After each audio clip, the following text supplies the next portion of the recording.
আগামীতে নির্বাচন ছাড়া অন্য কোনো মাধ্যমে ক্ষমতা হস্তান্তর হবে না বলে জানিয়েছেন তথ্যমন্ত্রী জহির উদ্দিন স্বপন।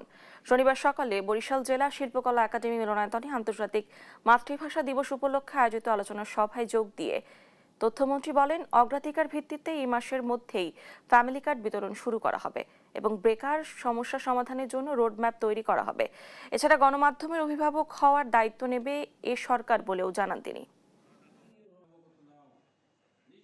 নারী জনগোষ্ঠী, পশ্চাৎপদ এই জনগোষ্ঠী, আমরা তাদেরকে ক্ষমতায়ন করতে চাই। আমরা সেই কারণে ফ্যামিলি কার্ডের পরিকল্পনা করেছি।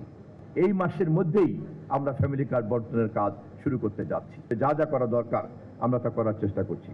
কার্বন এমিশনের ক্ষেত্রে আমাদের সরকার যে চুক্তিগুলি করেছে, আন্তর্জাতিকভাবে যে পদক্ষেপগুলি গ্রহণ করা হয়েছে, আমরা সেগুলির দিকেও মনোযোগ দিব।